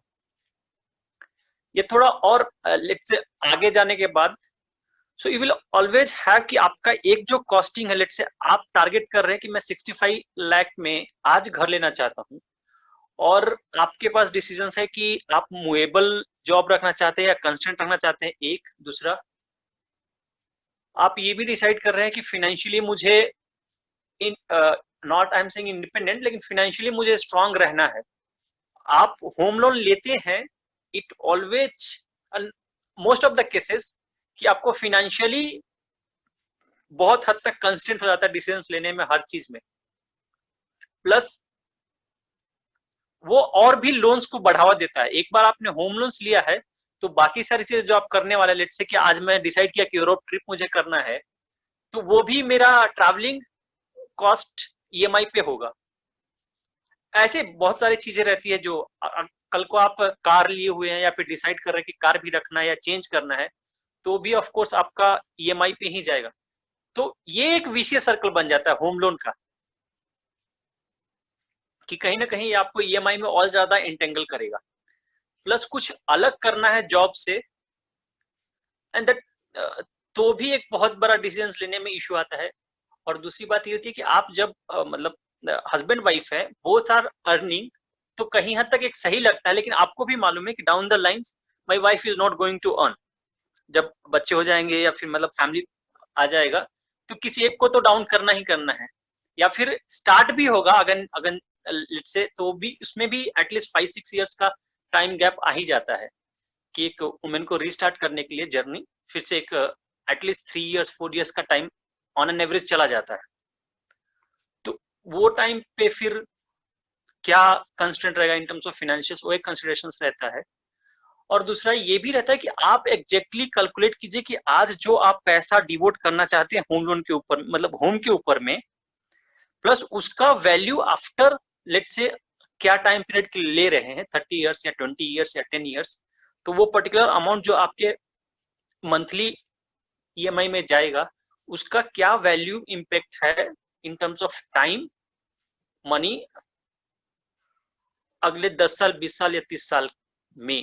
एक दूसरी बात, हम लोग जनरली सोचते हैं कि अगर हम घर ले लिए तो मेरा रेंट वाला जो अमाउंट है वही ईएमआई में चला जाएगा, लेकिन जब आप घर सोसाइटी वगैरह में लेते हैं तो आपका रेंट तो बच जाता है, लेकिन रेंट के अलावा भी सोसाइटी में रहने के लिए at least maintenance cost 5 to 6,000 rupees रहता ही है मिनिमम हर एक सोसाइटी का, से इन मेट्रो सिटीज जो आपका कंटिन्यूअस जाता है। उसके अलावा भी सोसाइटी के बहुत सारे फंक्शंस रहते हैं, तो ओवरऑल आप देखेंगे तो वहां पे भी आपका कुछ नहीं तो ऑलमोस्ट ईयरली 70 to 80,000 या 1 लाख रुपीज सिर्फ सोसाइटी कॉस्ट पे करना पड़ता है other than the home. Flexibility में आपका कंस्टेंट हो जाता है, लोकेशन वाइज बहुत ज्यादा कंस्टेंट हो जाता है, फिनेंशियल डिसीजंस में तो टू मच कंस्टेंट आ जाता है। Rather you think of more in terms of investment, अगर इन्वेस्टमेंट करना है तो you put that money at, if you are decided कि आपके पास बहुत पैसा है फिनेंशियली, तो you put that money even in bank so you can get at least 6% benefit every year. एक नहीं तो आप इन्वेस्टमेंट कर दीजिए, अलग पोर्टफोलियोज में इन्वेस्टमेंट कर दीजिए which can give you a mileage of let's say 20 years 30 years। After 30 years you take that money out, और जब आप रिटायरमेंट फेज में आ रहे हैं देन यू डिसाइड कि आपको रहना कहाँ है। Let's say you want to decided कि मैं अपना rest of the life Goa में स्पेंड कर सकता हूँ, you go and buy home there rather than buying something in Bangalore. या फिर मैं अपना मतलब अपना रिटायरमेंट का फेज है जो घर पे अपना होम टाउन में करना चाहता हूँ, तो वहां पे आप घर खरीद लो and the cost would be similar to what you are investing today. और मोर ओवर ये मेरा कैलकुलेशंस है and this I am saying backed by the calculations of financials. Sure. तो एक चीज आई थिंक रवि जी ने कहा कि home should be more of a retirement planning, I mean if you are buying it for yourself, so the location need to be defined very correctly, right? At the very young age probably you don't even know कि कहाँ रहेंगे कहाँ नहीं रहेंगे, और अभी तो I think with new generation it's getting harder and harder. Right? Hello? Yes, we are audible. Yeah, audible, right? Okay. ठीक है। Yeah, विशाल सर। हाँ, yes सर जी बताइए आप। Yes, आप कुछ बताने वाले थे आपके मेरे बारे में तो नहीं, मैंने भी एक जो रवि ने एक कैलकुलेशन बताया ना कि वो घर लेना और लोकेशन डिसाइड करना, पहले तो वही रिटायरमेंट का लोकेशन डिसाइड होना चाहिए था, तो मेरा तो वही डिसाइडेड नहीं था, तो पहला रीजन तो वही था ना लेने का, ठीक है। और दूसरा एक और था मेरा रीजन कि मैंने एक और चीज का प्रेडिक्शन किया था कि किसी भी चीज का दाम हमेशा बढ़ नहीं सकता, मतलब जो अगर आप 2001 से 2010 वाला फेज देखेंगे रियल स्टेट का 10 to 20 वो कर्व नहीं फॉलो हुआ, ठीक है। आई गेस 20 to 30 और नहीं फॉलो होगा, और कोविड का टाइम आके मेरा कथन को पूरा सत्य कर दिया। यस वो रवि जी ने एक और पॉइंट बोला, वो भी ये भी मेरा बहुत लोगों से आर्गुमेंट या जो भी डिस्कशन पे हुआ है कि अगर आपका बजट 50 लाख का है तो आप कहीं ना कहीं 50 लाख का घर खरीद ही लोगे रिटायरमेंट के समय। आप मेन सिटी में ना खरीद पाओ, मेन लोकेशन में ना खरीद पाओ, बट कहीं ना कहीं आपको 50 लाख का घर मिल जाएगा, ठीक है। और एक और पॉइंट आई थिंक जो बहुत सारा आई मीन लाइक हिडन डिस्कशन था दैट कि अगर ऑलरेडी घर है पेरेंट्स का या किसी का, तो I think then you can be a bit flexible. अगर लाइक फैमिली ट्री में किसी का घर नहीं है पहले, लाइक लेट्स से या गांव में है या मतलब बहुत रिमोट एरिया में है, then I think it still make sense. But अगर आपके पेरेंट्स का या ग्रैंड पेरेंट्स का जो भी, मतलब अगर आपका कोई घर ऐसा जगह है जहाँ पे ओके भी है, नॉट मेट्रो में भी, so still you know you can, I mean वो एक बार डिस्कशन में मैंने बोला था कि माँ बाप तो मेहनत इसलिए की है ना कि बच्चा ऐश करे। अब बच्चा ऐश किया तो माँ बाप का सपना पूरा किया वो, राइट। बच्चा स्ट्रगल कर लिया तो सपना पूरा नहीं किया माँ बाप का, तो कहीं ना कहीं वो भी एक थिंकिंग है। और तो मैंने तो नहीं लिया, और मैंने ऑब्वियसली वो पैसा कहीं ना कहीं तो खर्च होता ही है, तो मैंने उससे अपने सारे बचपन के सपने पूरे किए, पूरा दुनिया घूमा, ये किया वो किया, तो जब जो मन किया मैंने ऑलमोस्ट ठीक है ना, 90% ऑफ द टाइम जब मेरा जो मन किया मैं कर पाया, सिर्फ एक ही रीजन से कि मैंने घर नहीं लिया था, वो ईएमआई का हेडेक नहीं था मेरे सर पे। इनफैक्ट अपने एंटरप्रेन्योरशिप जर्नी में भी मैंने प्रोडक्ट लाइन चेंज किया, कभी कुछ एडिशनल डाला, ये है वो है, सारे चीजों की कहीं ना कहीं ये था कि मेरे वो 30-40 हजार 50 हजार का ईएमआई नहीं जा रहा है हर मंथ होम लोन का, तो मेरा बहुत सस्ते में काम हो जा रहा है। इनफैक्ट अभी हम लोग कोलकाता में रहते हैं, तो मेरा ब्रदर भी रहता है, तो हम लोग का घर का रेंट है it's like 2000 square feet home, may be more a bit, तो हम लोग दोनों ही रहते हैं उसमें, और हमारा रेंट सिर्फ 16,000 है, ठीक है। Not in central area but not too outskirt also, तो वो हम लोग स्प्लिट कर लेते हैं आपस में, और कुछ खर्चा हो जाता है। 10,000 का मेरा बेसिकली खर्चा है सिर्फ। तो ये कहीं ना कहीं आई मीन यू नो मेरा जो all my predictions came right. मैंने बहुत लोगों को मना भी किया था उस वक्त, और ऐसा भी हुआ बहुत लोगों के साथ कि घर तो खरीद लिए, एनआरआई थे बहुत सारे दोस्त, उनको अभी तक घर मिला भी नहीं। तो ये भी एक बड़ा प्रॉब्लम है। Yes mister Ravi please. मैं भी विशाल एक लाइव केसेस बताता हूँ। It's just a 2 year span of time, ठीक है। मेरा ही कलीग है, उड़ीसा का बंदा है, उसने 80 लाख में 3 BHK लिया है। बैंगलोर से थोड़ा सा अराउंड 15 किलोमीटर दूर है मेन सिटी से, जहाँ पे हम लोग रह रहे हैं अभी। वो हमारे साथ में, मतलब हमारी सोसाइटी में रहता था, ठीक है। आई एम स्टेइंग ऑन रेंट, और वो टाइम था जब हम दोनों एक साथ ही डिसीजन कर रहे थे कि हमको लेना है या नहीं लेना है। And then my wife was discussing with her wife and things were going on, ठीक है। जैसे मैं पिक्चर में I did the proper calculations, और मुझे समझ में कि no we are not going ahead with the home, क्योंकि मुझे लेना नहीं। मैं उतना कमा लूंगा, और फिर मैं बाद में जाके ना, जब मुझे रिटायरमेंट करना है उस टाइम पे मैं जहां इच्छा करेगा, अगर मुझे कल को डिसाइड हुआ कि मैं घर के पास में लेना है तो घर पे ले लूंगा, नहीं तो मुझे इंटरेस्ट है कि मेरे को गोवा में रहना है रिटायरमेंट है, तो मैं गोवा में ले लूंगा, रेदर देन कि ये बैंगलोर में रह के। और ये अभी आज मेरा जॉब इस एरिया में, कल को मेरा जॉब यहाँ से 28 किलोमीटर, बैंगलोर जैसा शहर है कि आपको 28 किलोमीटर ये नहीं है कि या 20 किलोमीटर डिस्टेंस नहीं है, वो जो टाइम कंजप्शन लगता है ट्रेवल करने में, वो ज्यादा हेक्टिक रहता है, that kills you like anything. तो ये भी कंसिडर रहता है कि अब मैं जॉब देख रहा हूँ। तो दूसरी बात, अभी जब भी फैमिली है, आप 10th के बाद या 12th के बाद आपका बच्चा आपके पास रहेगा ही नहीं, और वो आगे जाके अपना खुद ही देखना है। वो कमाएगा, अपना जहां पे रहना है उसको रहेगा, वो इंडिया में रह रहा है या फॉरेन में रह रहा है, तो उसके लिए अभी एक फालतू का घर खड़ा करके रख के मतलब ही नहीं है। कि बहुत लोग ऐसा बात करते हैं कि कल को बच्चा होगा तो उसको एक घर तो कम से कम रहेगा ही, बट द पॉइंट इज कि वो बच्चा जो अभी जो चल रहा है, जिस तरह का फैमिली प्लानिंग, और मतलब खास करके मेट्रो सिटीज में जो हम लोग अभी यंग जो जनरेशन है, वहां पे ऐसा है कि कोई जो जहां पे रह रहा है वहां पे पढ़ाई कहीं और कर रहा है, फिर जॉब कहीं और कर रहा है, और सेटलमेंट्स का कुछ एश्योरिटी नहीं है कि कहाँ पे सेटल होगा। तो उस वे में एक खुद से ही अपने आप को फाइनेंशियली एंटेंगल करना, which is I don't think सही है। अभी उसका प्रेजेंट स्थिति, जो मेरा फ्रेंड है उसने ले लिया है, उसने परचेज किया, उसका घर आज मिला है, अराउंड 2.5 years के बाद में उसको मिला है, वॉक इन किया है। प्लस एक तो होम लोन उसने लिया है 10 years का, प्लस इंटीरियर का भी कॉस्ट होता है, मतलब उसका 12 लाख का इंटीरियर का कॉस्ट है। इंटीरियर का कॉस्ट भी उसने EMI पे किया है। दोनों हस्बैंड वाइफ काम कर रहे हैं, लेकिन अभी कोविड के सिचुएशन में ऐसा हालत है कि I was talking to him 1.5 hours phone पे। 1.5 hours में ऑलमोस्ट मुझे लगता है कि वो 1000 बार सिर्फ होम लोन का बात किया होगा। दैट मच फियर, अभी जॉब चला जाएगा, क्या करूंगा क्या नहीं करूंगा, that much fear get into. और जब से होम लोन लिया है तब से उसका कांस्टेंट हो गया, we still go around and हम लोग इधर उधर मूव करते हैं, घूम लेते हैं, अपना जो लाइफ है जी लेते हैं। और उसका हमेशा पूछो तो वही पंगा रहता है, अरे यार EMI चल रहा है, अभी इधर नहीं जा सकता, उधर नहीं जा सकता, कहीं पे 80,000 लाख रुपीज का खर्चा बैठ रहा है, तो he will straight away will deny. तो आप उसको कंसिडरेशन भी नहीं देते हैं कि भैया पूछना भी अब बेकार है, क्योंकि मेरे को मालूम है वो ना बोलेगा। तो कहीं ना कहीं एक जो लाइफ का एंजॉयमेंट है, जिसके लिए जो भी जॉब करे या फिर एंटरप्रेन्योरशिप करे, एक लाइफ का enjoyment is the main purpose, whole purpose ही वही रहता है कि आप अपने लाइफ को किस तरह से कैरी फॉरवर्ड करके एक बेटर लाइफ, एक अच्छा लाइफ, एक एंजॉयबल लाइफ, एक पीसफुल लाइफ जी सकते हैं। तो उसको बिगाड़ने का कोई मतलब नहीं बनता है होम लोन लेके एट यंग एज।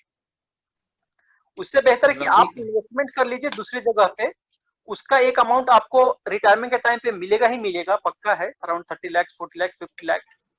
और उसको फिर आप अगर आपको खरीदना ही है तो उस टाइम पे आप खरीद लीजिए, नहीं तो इन्वेस्टमेंट पॉइंट ऑफ व्यू से देख रहे हैं तो then invest in land rather than investing in home. Ravi, एक चीज मैं आपसे पूछना चाहता हूँ, सो आर यू प्रपोजिंग कि एक मिडिल क्लास का इंसान, चलिए हम लोग तो काफी इंटेलेक्चुअल है, अपर मिडिल क्लास या लोअर मिडिल क्लास या मिडिल क्लास उसकी बात नहीं करते हैं, लेकिन हम लोग काफी इंटेलेक्चुअल लोग हैं जो ये सब कैलकुलेशंस और ये सब सोच सकते हैं। जो नॉर्मल जनता है, जो लेट से महीने का एक फादर जो महीने का 20,000, 30,000, 40, 50,000 या 70,000 रुपए कमाता है, विच इज 90% ऑफ इंडिया और इवन मोर। तो ये जो जनता है, आप इनको ये बोलना चाह रहे हैं कि आप अभी मत लो घर, क्योंकि वो उनके पास पैसे तो है नहीं कि वो घर ले लें, उनके पास ओनली ऑप्शन बचता है ईएमआई या होम लोन। तो आप बोलना चाह रहे हैं कि होम लोन मत लो और बाद में सोचना जब तुम 60 साल के हो जाओगे तब जो सेविंग बचेगा तब तुम घर लेना हो। जो बंदा 30 साल 40 साल की उम्र में घर नहीं ले पाया, आप वो एक्सपेक्ट करें कि वो 60 साल की उम्र में घर लेगा? सो ये मुझे डाइजेस्ट नहीं हुआ ये लॉजिक। द लॉजिक इसमें ये नहीं है कि आप 60 साल की उम्र में घर लीजिए, लॉजिक ये है कि आप अपने आप को फाइनेंशियली कंस्ट्रेंट में डाल ही रहे हैं, तो रेदर देन कि आप क्योंकि घर चाहिए ना, मेरे पास ऑप्शन नहीं है। मैं रेंट के घर पे रह रहा हूँ, मुझे 60 साल के बाद जब मैं बूढ़ा हो जाऊंगा और मैं जब कमाने का मेरे पास कोई जरिया नहीं रहेगा, तब तक मुझे घर चाहिए। तो इसीलिए मैं आज होम लोन लेना चाह रहा हूँ, क्योंकि मैं आज घर नहीं लूंगा तो शायद मैं फ्यूचर में भी, मुझे अनसर्टेन है, बच्चे का पढ़ाई कराना है, बेटी की शादी करनी है, तो पता नहीं मैं घर ले पाऊंगा। इसलिए मैं आज I have to act today, how can I act after 20 years? ये मुझे क्वेश्चन है। दैट इज द पॉइंट कि दोनों चीज सी, if you are on the rented property, so आपको सिर्फ रेंट पे करना है, ठीक है। Rent you can have a control कि मैं 15,000 के रेंट पे रहना चाहता हूँ या 20,000 के रेंट पे रहना चाहता हूँ या 50,000 के रेंट पे रहना चाहता हूँ। That is always controllable by individual as per his financial condition. One second thing, जैसे ही आप आज के पॉइंट ऑफ व्यू से इन्वेस्टमेंट में सोच रहे हैं या फिर घर लेना सोच रहे हैं, ठीक है, तो आपका जो ईएमआई रहेगा वो फिक्स्ड हो जाएगा, वो ना बढ़ने वाला है ना घटने वाला है, उतना इन्वेस्टमेंट आपके हर मंथ का रहेगा तो रहेगा ही। सेकेंड पॉइंट, अगर आप आज सोच रहे हैं कि मेरे को घर लेना है, तो आप सोचिए कि 30 साल बाद जब उस घर का आप फाइनल टेक ओवर करेंगे तो आप जो कॉस्ट पे किए हैं वो ऑलमोस्ट 3x होगा। अगर 40 लाख का घर ले तो आप ऑलमोस्ट 1,20,00,000 रुपया पे कर रहे होंगे। तो इससे तो 30 साल बाद तो उसकी वैल्यू ही उतनी हो गई ना। उसकी वैल्यू तो नहीं। हाँ, आप लोन में फाइनेंशियल कैलकुलेशंस कर लीजिए, जिस तरह से प्रॉपर्टी का वैल्यू बढ़ता है और जिस तरह से आपका लोन का वैल्यू बढ़ता है, दोनों एंटायरली डिफरेंट है। And there is a few calculations, वो एक कैलकुलेशन शीट है, आप कर सकते हैं वो कंपाउंडिंग कैलकुलेशन। तो आप मुझे बताइए, मैं मिडिल क्लास बंदा हूं, मैं कब तक रेंट देता रहूं? मुझे तो, मेरे को जब बूढ़ा हो जाऊंगा तो मेरे पास सोर्स ऑफ इनकम क्या होगा? मैं रेंट पे दे दूंगा। तो इसलिए मुझे घर चाहिए, इसीलिए मुझे आज लेना है, डिस्पाइट द फैक्ट कि मैं 3 टाइम्स पेमेंट कर रहा हूँ। नहीं, पर द पॉइंट इज कि आप उसकी वजह से आपके बहुत सारे फाइनेंशियल डिसीजंस जो है वो कहीं हद तक कट डाउन हो जाएंगे। सर मेरे पास घर नहीं है, मतलब I don't know if I am able to explain it to you. ठीक है, मैं थोड़ा मेरा प्रॉब्लम ऐड करता हूँ। आपके पास नहीं, मैं समझ गया। मेरे पास ये प्रॉब्लम मेरे पास घर नहीं है और 60 साल बाद मैं रेंट कैसे दूंगा? मेरे पास पैसे भी नहीं है रेंट देने के, तो मुझे आज घर चाहिए। तो लेट्स से आज ये क्वेश्चन आएगा एक 25 साल या 30 साल के माइंड में, कि 30 साल वाला सोचेगा कि अभी लोन ले लो, 20 साल में लोन क्लियर हो जाएगा, जब तक मैं 60 साल का होऊंगा 50 साल में लोन क्लियर हो जाएगा, उसके बाद मैं बाकी काम कर लूंगा, अभी घर ले लेता हूँ, राइट? यही थॉट प्रोसेस रहता है। तो अभी पहले घर ले लेते हैं, बाकी चीज बाद में करेंगे। अब क्या है कि उस वक्त वहां पे हमें जो रवि जी बोलना चाह रहे हैं कि आपको आपकी सारी जो डिजायर्स है वो भी लिखनी होंगी, कि आपको सिर्फ घर ही लेना एक डिजायर था कि उसके अलावा भी 10 डिजायर और है, आपको दुनिया घूमना है, आपको करना है, आपको ये करना है, आपको वो करना है, आपको विशाल, मैं तो एक मिडिल क्लास बंदे की बात कर रहा हूँ, जो मैं तो मिडिल क्लास फादर की बात कर रहा हूँ। उसका ड्रीम वर्ल्ड घूमने का नहीं होता है, उसका ड्रीम है कि बच्चे की शादी हो जाए, बेटी का अच्छे से शादी हो जाए, बच्चे को मैं इंजीनियरिंग या एमबीए करा दूं और एक घर हो जो मैं रिटायरमेंट में, उसका ये सपना होता है। मुझे नहीं लगता उसके 50,000 सपने हैं, वो सपने हमारे हो सकते हैं, उसका नहीं। मैं बात कर रहा हूँ उसकी 90% ऑफ इंडिया की बात कर रहा हूँ मैं, जो एक मिडिल क्लास इंसान है। एग्जैक्टली, तो जो that's why lot of people fall in this trap, because this is the reason why 90% of the people will fall in this trap. और इस पे एक कहावत है हिंदी में कि पूत कपूत तो क्यों धन संचय और पूत हाँ, सपूत तो सही क्यों बात धन संचय। यानी आपका बेटा बेटे अगर लायक होगा तो जरूरत नहीं पड़ेगी आपको बचाने की, और अगर नालायक हो तो कोई फायदा नहीं, बचाने को उड़ा देगा। तो अपने लिए जिए, बेटा बेटी अपने लिए कमा लेगा, आपको उनके लिए चिंता करना मुझे लगता है कि उतना इम्पोर्टेंट नहीं है। उनको पढ़ा लिखा दीजिए, दैट्स ऑल, बट उनके लिए घर और प्रॉपर्टी मत बनाइए। और that is the reality happening now, know the trend is change. अभी मेरे पापा का घर गांव में पड़ा हुआ है, लेकिन उसको मैं यूटिलाइज कर ही नहीं रहा हूँ। अभी मेरे बड़े भैया भी गांव में ही रहते हैं, लेकिन वो अपने बच्चे को पढ़ाने के लिए पटना में रह रहे हैं, वो भी रेंटेड फ्लैट में। तो एडिशनल कॉस्ट तो जा ही रहा है। और ये सिनेरियो है Saurabh, this is the scenario कि ऐसा नहीं कि 90%, लेकिन now the things have changing, people are becoming more financial literate and then people are taking meticulous decisions in terms of enjoying the life rather than getting burden of financial things. And this and sort of this differs from individual to individual. This I am putting my point. या correct. तो ये actually ये कहना भी गलत है ना कि I mean like Ravi said कि middle class is changing. So actually middle class is changing. I mean जैसे कि रवि जी ने बताया कि इनका कोई फ्रेंड है जो हर बार ईएमआई का ओनर होता है, तो बहुत सारा बार क्या हो जाता है लोगों का कि लोग डिसीजन ले लेते हैं कि ओके मैं 50,000, और होता है कि घर जब लेना है तो आप अच्छा ही कर लेंगे। आप I mean let's say you are living in a rented house before, you will buy a house which is at least as good as that rented house, ठीक है। तो उसके वजह से भी ना you will may be end up using all your credit line या जो भी है, तो आप उतना लोन ले लोगे जितना आपका था नहीं capability, but because you are used to that lifestyle. क्योंकि इंडिया में एक और प्रॉब्लम है, rental is like 1/3 of the housing EMI. तो अगर आपको फिर सेम लाइफस्टाइल मेंटेन करना है तो आपको ऑलमोस्ट 3x खर्च करना पड़ेगा on the EMI. Not just 3x per month, but 20% 30% जो शुरू का लगेगा, इंटीरियर में लगेगा, ये लगेगा वो लगेगा। अब घर खरीद लिया तो घर में तो जमीन पे तो सोएगा नहीं ना कोई, वो उसको सोफा चाहिए उसी एंगल का।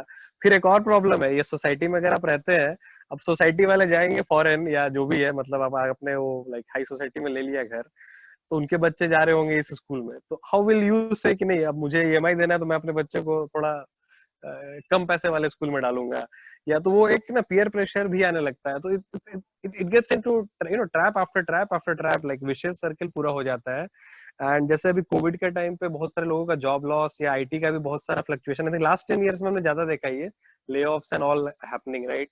इसके पहले नहीं होता था इतना ले ऑफ, है ना। आप इवन प्राइवेट में भी गए तो आप लाइक रिटायर होके निकलेंगे या एक दो चेंज भी कर लिया व्हाटएवर। अभी things have become too much fluctuating, so that's why people need to be very very careful in taking this loan decision. तो ये है। I think Muskan had a comment or something. Muskan, please. या sir, मतलब actually इतने सारे point of view सुनने के बाद मुझे समझ नहीं आ रहा मैं क्या बोलूं। बट या मतलब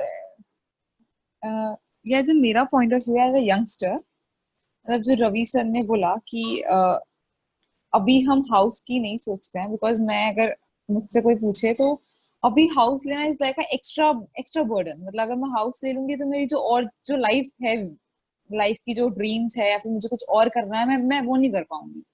मुझे फिर उतनी सैलरी अर्न करके फिर अपना ईएमआई वगैरह पे करना होगा। और दूसरी बात ये भी होती है कि जो आजकल के यंगस्टर्स जो है, उनको तो ये भी नहीं पता कि अगर आज वो यहाँ है तो आज से 2 साल बाद कहाँ होंगे। मतलब कोई अब्रॉड जाना चाहता है, किसी की जॉब चेंज हो जाती है, तो मतलब you don't have a fixed place right now कि तुम हाँ मुझे यहीं रहना है, मैं यहाँ एक घर ले लेता हूँ। तो अभी वो फिक्स प्लेस ही नहीं होता। मतलब जो आजकल के यंगस्टर्स है, पहले हाँ नो डाउट हमारे जो पेरेंट्स है वो यही सोचते हैं कि एसेट जो तुम्हारा हाउस होता है वो बहुत बड़ा एसेट है, मतलब हाउस तो तुम्हें लेना ही चाहिए। बट आई थिंक जो यंगस्टर्स है उनकी ये सोच नहीं होती है, मतलब मेरी नहीं है। मतलब मुझे लगता है कि अगर तुम्हारे पास एक्स्ट्रा इनकम हो रही है अभी, तो तुम स्टॉक मार्केट वगैरह में इन्वेस्ट कर दो, make money from money. I think that this is my point of view. एक और चीज है, जस्ट मैं like let's say house versus gold का एग्जांपल देता हूँ। गोल्ड आपने ले लिया ना 50 लाख का, तो आप गोल्ड ग्राम बाय ग्राम भी बेच दोगे, कुछ भी कर लोगे। घर ईंट बाय ईंट नहीं बिकता है, घर आपका पूरा बिकता है एज अ होल, या खरीदाता भी है as a whole. Yes mister Hari please. पर घर बेचने के लिए कोई क्यों खरीदता है? मतलब मुझे नहीं लगता 90% लोग बेचने के लिए घर खरीदते हैं। एटलीस्ट जो इन्वेस्टमेंट पॉइंट ऑफ व्यू से भी लिया जिसने इन्वेस्टमेंट। और फिर सेकेंडरी मार्केट होम का चल कैसे रहा है? Actually you will be surprised, बहुत सारा पैसा सिर्फ सेकेंडरी इन्वेस्टमेंट मार्केट में ज्यादा घूम बड़ा रहा है है। प्राइमरी मार्केट से घर का। एग्जैक्टली चल रहा होगा। मुझे ऐसा लगता है मिडिल क्लास इनकम वाला, जो मैं अगेन मिडिल क्लास की बात कर रहा हूँ क्योंकि आई कम फ्रॉम दैट बैकग्राउंड। वो जो तो हम लोग का फ्लिपिंग बोला ना, थिंकिंग नहीं है कि आप घर खरीदो और बेचो, नहीं ना गाड़ी सौरभ, खरीदो और बेचो। ये जो मेरा फ्लिपिंग point वाला मार्केट है ना, गाड़ी में भी करते हैं लोग, सेकंड हैंड गाड़ी बेचते हैं और खरीदते हैं, और घर में भी बहुत बड़ा मार्केट है। प्राइमरी मार्केट से बड़ा ये सेकेंडरी मार्केट ज्यादा बड़ा है कि लोगों ने घर खरीदा फिर बेच दिया, फिर घर खरीदा फिर खरीदा। सर वो मिडिल काफी क्लास लोग करते बंदा हैं। करता है ये, मैं पूछ रहा हाँ, हूँ, मुझे मिडिल नहीं क्लास पता। ही करता है, ये मिडिल क्लास ही करता है एक्चुअली उसके पास इतने पैसे कहाँ है कि वो एक्चुअली एक खरीद और ले तरह ये का सब मिडिल क्लास सोचे। है, एनआरआई का मिडिल क्लास, ठीक है, जो इंडिया में मिडिल क्लास नहीं है बट फॉरेन में मिडिल क्लास हो जाता है वो।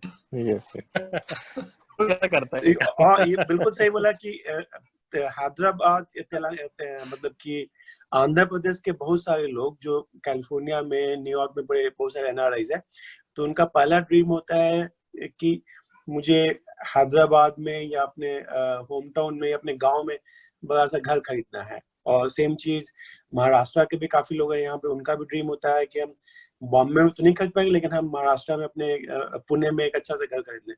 तो बहुत सारे लोग अपनी सैलरी का ज्यादातर टाइम पैसा कोई भी डिसेंट जॉब में हो या बिजनेस में हो, तो उसके यूएस की इनकम एनफ होती है कि इंडिया में आराम से बड़ा सा घर खरीद दे। तो उसके से दो तीन फायदे, एक तो इन्वेस्टमेंट हो गया, डाइवर्सिफाई कर दिया, कभी कुछ प्रॉब्लम है तो इंडिया में जाएगा तो एटलीस्ट घर तो है वहाँ। दूसरा एक फायदा ये है कि ईगो बूस्ट होता है कि अब आपका बेटा बेटी बाहर में अमेरिका में झाड़ू लगा रहा है कि करोड़ों कमाना, डजंट मैटर, बट आपके गांव में उसने बहुत बड़ा एक आलीशान सा घर बना दिया, तो गांव में कि इनका शर्मा जी का या राव जी का या रेड्डी जी का बेटा या बेटी बहुत तरक्की कर रहे हैं, तो वो भी एक एंगल होता है एनआरए कम्युनिटी में। Yes mister Hari please. Yes, actually buying an home ये जो है एक इमोशनल चीज है, it's an emotional attachment, it's a sentiment. और like a decade ago it was very strong कि जो यूथ था they used to think like नहीं नहीं खुद का घर होना चाहिए, that is the best thing. But as time, rate of interest और ये सब फाइनेंशियल थिंग्स जैसे जैसे चेंज होते गए, लोगों की सैलरी बढ़ने लगी and the banking system change its interest rates then and the real estate also boomed up. और उस वजह से क्या है कि जो this sentiment is now a bit, I'll say that it is changed. Earlier जो strong sentiment था कि it used to be कि घर तो चाहिए, but अभी का generation, the young generation now, they think like what is the need, like more or less तो ये एक बार घर खरीद लो. If we talk about Bangalore and Pune, most of the guys who bought home are now on site, तो वो rent पे छोड़ के चले जाते हैं. सो वो तो उनको एंजॉय करने का मौका ही नहीं मिलता है कि मैंने खुद का घर लिया and I am staying over there. So as of now temporary तो वो पॉसिबल नहीं होता है. So they have to give their homes on rent and pay the EMIs with the rent money. तो ठीक है, asset you are making an asset, but still वो risk is always involved. Like if you leave with a job in abroad and you come to India, then again you don't you won't be getting the same hike or same salary, because it is very difficult to for people to get a job once they have a handsome experience and handsome salary in the abroad. So India में जो salary structure है, that is altogether different. और वो तो I have seen many instances where लोग abroad से आके they come from abroad and they are staying idle for 2-3 years.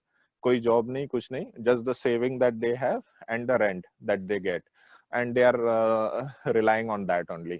तो ये एक चीज है. और more or less it is still an emotional decision, or it is a call with the family only कि उनको ही डिसाइड करना चाहिए कि what we should do exactly, shall we go for a housing loan और shall we stay with parents. और हाँ, जहाँ तक बात आ गई कि घर खरीद के देने की, तो I don't agree with that कि if father is a middle class then he is not liable, और उसका रिस्पॉन्सिबिलिटी खत्म हो जाता है कि एक बार उसने पढ़ा दिया, बच्चे को केपेबल कर दिया, after that it is over. He can stay with his parents, or if he wants his career or his own house, independence चाहिए तो उसको अलग से रहना पड़ेगा अपने घर पे। So it is totally a call of parents and his उनके जो बच्चे हैं उनकी फैमिली का कॉल है कि वो क्या करना चाहिए वहाँ पे। तो घर पे भी रह सकते हैं साथ में एज अ जॉइंट फैमिली, और if they want they can go study, go to different city, abroad जा सकते हैं, जो भी है they can do it like that. So housing loan भी ले सकते हैं in that case. That's what I am. इसमें एक और चीज है, आई थिंक अभी हमने जो बात किया डिस्करेज वाला, so it can be encourage at a later age, ठीक है। तो let's say in 40s, early 40s may be, या लेट 30s आल्सो, जब आपके नो आपने 10 साल थोड़ा सपने पूरे कर लिए, थोड़ा दुनिया ये कर ली, जो भी मतलब जो भी सपने थे, थोड़ा थक गए आप, शादी हो गई, आपके बच्चे हो गए, बच्चे भी स्कूल जाने लगे वगैरह वगैरह। तो बच्चे जब स्कूल जाने लगे तो usually I mean unless you have a government job and all, maybe you don't want to move a lot, तो उस वक्त थोड़ा सा एक हस्बैंड वाइफ और सारे लोग मिलके या पेरेंट्स के साथ मिलके, या पेरेंट्स भी साथ रहते हैं लेट्स से, तो that may be a good time to go for this housing loan, ठीक है। बट वही है कि ये अभी मतलब है ना, पिछले 10 साल या 15 साल में ऐसा था ना कि लोगों का, जैसे let's say some of the students are there, कहीं ना कहीं व्हाट आई सी ना कि बैंक ना बहुत प्रेडेटर जैसा काम करता है, लाइक मतलब शार्क जैसा, कि भाई जैसे ही कमाना शुरू किया इसको लोन पकड़ाओ जल्दी जल्दी, पकड़ाओ इसको, मींस फाइनेंशियल इंक्लूजन। हाँ, जो इसका पैसा मेरे पास आना चाहिए, सैलरी जो जा रहा है वापस yes. घूम के मेरे पास आना चाहिए। यस, मेरा बैंक के एम्प्लॉइज को मतलब he should pay the interest for 30 years so that the bank remains alive. ये तो एक मेन थिंग है जो बहुत कॉमन है, और फाइनेंशियल इंक्लूजन के नाम पे इतना सारा लोन्स दिया हुआ है बहुत से जगह, डिपॉजिट स्कीम, दिस दैट। तो इवन जिसने लोन नहीं लिया है वो भी सोचेगा, अरे मैंने बेवकूफी किया लोन नहीं लेके। So that is the situation right now कि लोन लेना ही पड़ेगा। It is very hard to stay away from loans. Bank का जो टारगेट है, या करेक्ट, पीयर प्रेशर, और banks they are very aggressive in this things कि ज्यादा से ज्यादा चीजें बैंकिंग के इंक्लूजन में आ जाना चाहिए। सो दैट इज थिंग। एक चीज मैं बोलना चाहूंगा यहाँ पे, अगर मैं pure business point of view से सोचूं बैंक्स का, तो ये लोग क्या कर रहे हैं कि जब आप घर लेने जाते हैं तो ये लोग वहां पे बड़े बड़े स्टैंडीज लगाए रहते हैं कि home loan approved from SBI या this building approved from ICICI। इससे क्रेडिबिलिटी भी बढ़ जाती है और लोग शायद टेम्प्ट हो जाते हैं, जो जिनको नहीं भी लेना है शायद वो भी ले लेते हैं, क्योंकि इतना अग्रेसिवली इसको प्रमोट किया जाता है। करेक्ट, ये वो EMI स्कीम वाला चीज है। लोगों को ये बताया जाता है कि आप लो घर, 50 लाख का घर लो और हर महीना सिर्फ 50,000 दो। अब टेम्प्ट हो ही जाएंगे लोग, कह रहे 50,000 लग रहा है, मेरा ऐसे भी 20,000 25,000 रेंट में जा रहा है, मैं 25,000 और ऐड के आप नहीं बना लो, ठीक है। ये पॉजिटिव साइड है। I mean thinking is not wrong, ये बिल्कुल सही चीज है, और ऐसा अगर चलता है आपका लाइफ तो well and good. But now if you are in a private job, there is so many ups and downs might happen. अगर आप if you are a very young person, अभी आपको पीयर प्रेशर ही जो है वो peer pressure, दूसरा तरह का पीयर प्रेशर भी आएगा आप पे कि आपके सारे दोस्त घूमने जा रहे हैं बट आप हाउसिंग लोन में फंसे। ये कहीं ना कहीं एक शादी का डिसीजन जैसा भी है। आपने शादी कर ली, अब आप फंस गए हैं वो आपके स्पाउस के साथ। अब आप है ना चक्रव्यूह में फंस गए हैं। होम लोन का तो चक्रव्यूह खत्म भी होगा 20 साल में, ये चक्रव्यूह इंडियन सिनेरियो में तो आप फंस गए हैं, ये तो बहुत ही गलत वर्ड है, इस पे तो पूरा 1 घंटे का सेशन हो सकता है। नहीं मतलब वही, यू गेट द आइडिया। वही है जो भी है, मतलब उस रिलेशनशिप में आप जा चुके हैं और दैट इज लाइक अ चक्रव्यूह फॉर यू। या तो आप अर्जुन बनेंगे या अभिमन्यु बनेंगे, बस 2 ही चारा है आपके पास। तो housing loan in that way, I mean if not taken at the right time, this can it's very much like Abhimanyu Arjun वाला केस, कि अभिमन्यु को चक्रव्यूह से निकलना नहीं आता था, वो फिर भी चक्रव्यूह में चला गया है ना, जोश में आके चला गया कि अरे मैं तो कर दूंगा, हीरो हूँ, ये हूँ, वो, खत्म हो गया बेचारा। अब वही आप अर्जुन बन के जाइए, चक्रव्यूह तोड़ दीजिए पूरा। और ऐसा भी करते हैं लोग, बहुत लोगों ने हाउसिंग से बहुत पैसा कमाया है इस चक्कर में। तो देखिए एक और हमारे चीज पास कृष्ण जी तो है नहीं, तो हम कैसे करें, हम तो अभी बन्यू ही है। जो भी है, आई मीन थोड़ा सा विशाल जी है ना यस कृष्ण जी। यस इसलिए हम लोग जीडी हमारा कृष्णा का काम कर रहा है या द्रोणाचार्य का काम कर रहा है एक्चुअली, मास द्रोणाचार्य। तो ये है। तो एक और चीज का थोड़ा सा हम लोग आई थिंक बात हेलो, करते हैं, थोड़ा सा भी हम लोग बोल रहे थे। हाँ, yes Ravi, you want to say something please? या हरी है, अरे विशाल सर, यस हरी रवि है, प्लीज, हरी है, या बताइए। तो एक चीज मुझे ऐड करना था कि रियल एस्टेट इज बिकम, जो real estate is there, it is come under, has come into scanner of that government कि पोस्ट जीएसटी और पोस्ट डीमोनेटाइजेशन। तो डीमोनेटाइजेशन में मैंने बहुत से ऐसे स्टोरीज सुने हैं जहाँ पे बिल्डर्स बैंकरप्ट हो गए almost because of black money. I think काफी लोगों को पता भी होगा कि आम्रपाली हुआ है। हाँ, आम्रपाली तो ठीक है, वो तो बहुत फेमस है, बट छोटे मोटे भी जो रियल एस्टेट एजेंट्स थे, जो लैंड के जो मोस्टली जो थे रियल एस्टेट, जो लैंड खरीद के लोग छोड़ देते थे for 2-3 years, and after 2-3 years they will sell it at whatever price they want. तो ऐसे काफी लोगों ने they used to earn lots of money. तो ये सब जो था उसमें स्टैम्प पेपर का जो रजिस्ट्रेशन चार्जेस हो गए, वो सब they will hide that things from the government, from government, और they will earn money like that, black money. तो इनका तो डिमोनेटाइजेशन में मतलब पूरा दुकान बंद हो गया था। मैं कुछ लोगों से मिला भी था उस वक्त हैदराबाद में ही। तो they used to tell like earlier I used to earn around 40 lakh or something yearly, or everything turned out to be sand in a moment of time. जैसे डिमोनेटाइजेशन हो गया, क्योंकि at that time if you have the money, if you have money of 500 rupees or 1000 rupees, आपको आपके पास source of income का proof भी चाहिए था, then only bank will accept that money. तो ये बहुत अच्छी चीज हुई थी उस वक्त, जो मोदी सरकार ने की थी, नरेंद्र मोदी सरकार ने। और रियल एस्टेट का जो अभी है लैंड बिल वगैरह, जो I hope there will be some more further control on real estate of the government, की लैंड और जो बिल्डिंग्स की जो रेट्स है वो सब अभी मनमाने रेट पे नहीं बेच सकते हैं बिल्डर्स भी। There will be much control of the government in that. Yes mister Ravi please. Sir want to say something? Atul sir please. या हाँ, मेरा ये आम्रपाली से एक एग्जांपल देना चाहता था कि मैंने भी ग्रेटर नोएडा में आम्रपाली से लेने की कोशिश की थी, पहला घर लेने की कोशिश की थी इंडिया में। तो अनिल शर्मा पर्सनली जानते थे, एक कॉन्फ्रेंस में हम लोग साथ में पैनल मीटिंग में थे पटना में। वो सारा क्लोज रिलेशनशिप था, बट फिर भी ठग लिया।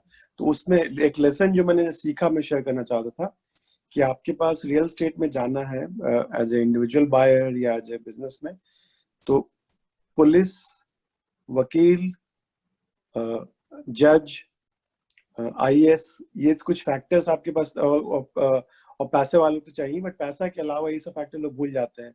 पुलिस से जान पहचान होना चाहिए, वकील से जान पहचान होना चाहिए, वकील भी पैसे से हो सकता है। और मुझे तो जज की मदद से पैसा वापस अनिल शर्मा से मिला। तो रियल एस्टेट थोड़ा रिस्की बिजनेस है, क्योंकि ज्यादा मार्केट इंडिया में वो वाला नहीं है जो नॉर्मली फेयर मार्केट की पब्लिकली ट्रेडेड कंपनी है या ऑनेस्ट है। ज्यादातर कंपनी ब्लैक मनी वाला, डिमोनेटाइजेशन की जो बात की वो भी सही है कि ज्यादातर ब्लैक मनी वाला मार्केट है रियल एस्टेट में। और नए बिल्डिंग, नया घर भी और पुराना घर भी जो बिकता है, तो ज्यादातर लोग टैक्स नहीं देना चाहते हैं, तो ऑफ द पेपर में कुछ और, असल में कुछ और वाली डीलिंग करते हैं। तो बहुत ही रिस्की बिजनेस रियल एस्टेट में, अगर कुछ में जाना चाहता है, अगर ईमानदारी से करना चाहता है, अगर हाँ पैसे खिलाना है तब तो फिर सब काम संभव है, आसान। मेरा भी 25 लाख फंसा हुआ है, मैंने भी लिया था। ना नहीं तो ये भी बहुत किस जो चीज सौरभ को तुमने हंसी बोला आ रही ना, है? नहीं सौरभ जो तुमने बोला ना, ये घर घर की कहानी है एक्चुअली, घर घर की नहीं मतलब बहुत सारे घर की कहानी है। एनआरआई लोग की तो और बड़ी कहानी है। पैसा जैसे अतुल सर का हुआ, अब सोचो अतुल सर जैसे अतुल सर के तो जज एक्चुअल की लोग, कॉन्टैक्ट्स है, मेरा किसका नहीं कॉन्टैक्ट है, मैं क्या करूं? तो निकल गया उनका, लेकिन उनका निकलना भी एक तो सौभाग्य आपके था। विशाल जी है ना एनआरआई लोग के कांटेक्ट, पैसे विशाल फंसे जी हुए आपको हैं। Yes Ravi please. हाँ, ये भी एक पॉइंट मैं बोलने वाला था कि होम लोन्स का सबसे बड़ा डिमेरिट है कि आपका होम लोन चालू हो जाएगा और आपको 5 साल 10 साल के लिए घर ही नहीं मिल रहा है। सही बात है, ये सबसे बड़ा गुगली होगा एक्चुअली। फिर आप और रेंट भी दोगे और ईएमआई भी दोगे। हाँ, एक बेनिफिट मुझे होम लोन का सिर्फ यही लगता है कि अगर आपने एक बार होम लोन ले लिया ना, तो हाँ, बैंक आपको एनी टाइम टॉप अप देने के लिए रेडी रहेगी। वो बहुत इजीली टॉप अप हो जाता है। ये वो क्रेडिट कार्ड वाला ही चीज है कि आप लेते जाओ प्लीज, आपका लिमिट हम बढ़ाते जाएंगे, बढ़ाते जाएंगे, बढ़ाते जाएंगे। आप जितना खर्चा करोगे, एक्चुअली कहते ये बहुत, जाइए।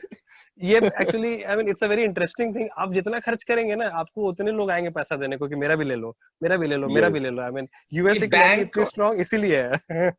ये बैंक और बिल्डर ना मिले हुए हैं।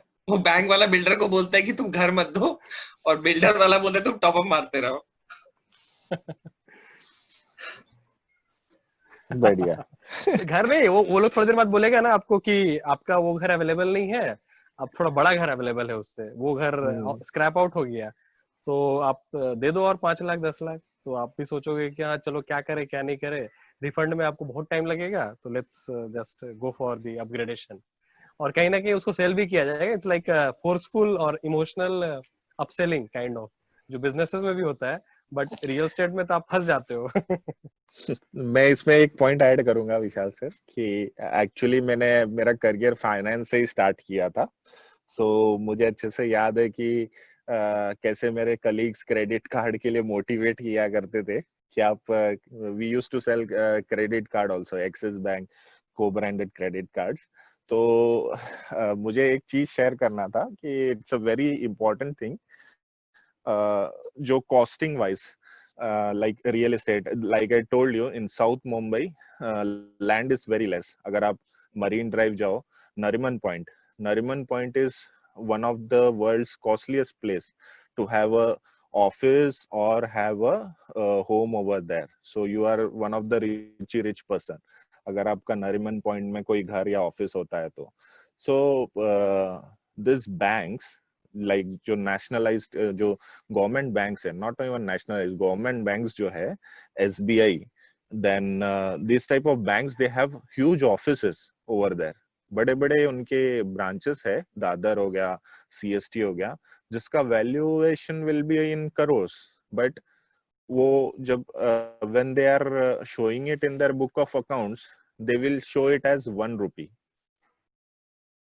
and the reason is depreciation. They will only show the depreciated value, और एसेट है बस, बुक ऑफ अकाउंट्स में ओनली 1 rupee रहेगा। सो इतना लॉस कभी भी हो जाए, अभी स्टेट बैंक ऑफ इंडिया इतने सारे स्कैम्स हुए, इतने सारा लॉस हुआ है उसको, बैंक को विजय माल्या ने किया, एन नंबर ऑफ इंडस्ट्रियलिस्ट ने बैंक का पैसा डुबाया है, बट स्टिल जब उनका रिजल्ट आता है they will show they are managing to show some profits in the result. NPA इतना कम हुआ, we are doing this that, तो यही एक रीजन है उसके पीछे, क्योंकि बैंक्स जो होता है उनके बहुत एसेट्स काफी है उनके पास, और अगेन जब गवर्नमेंट बोल रही है कि you will be the real estate will be monitored, like उसका जो पॉलिसी रहेगा, कुछ pricing policy as per the new real estate bill, there will the pricing policy कि आप सब so वो चीज वहां पे मुझे लगता है कि even that should be taken into care, like जो banks है इवन उनको भी अपने बुक ऑफ अकाउंट्स में वो सब दिखाना चाहिए कि this is the true value actually. So real value will be something different, but in the book of accounts they are showing it as 1 rupee. या ठीक है, आई थिंक टाइम हो गया आज का। तो कल थोड़ा सा बैंकिंग में जो ये स्कैम्स हुए और उसकी भरपाई किसने की, इस पे थोड़ा बात करते हैं कि let's say one famous case Vijay Mallya, पैसा तो बाय बाय हो गया, बट वो पैसा भरा किसने एक्चुअली, तो कहीं ना कहीं मिडिल क्लास ने भरा पैसा है ना, तो सारे पैर जो कदम उठते हैं ना, सारे मिडिल क्लास की छाती पे उठते हैं कदम इन अ वे। तो इस पे थोड़ा डिस्कस करते हैं, ठीक है? Yes. चलिए आज के लिए गुड नाइट, 11:30 हो गया है। Good night. Yeah.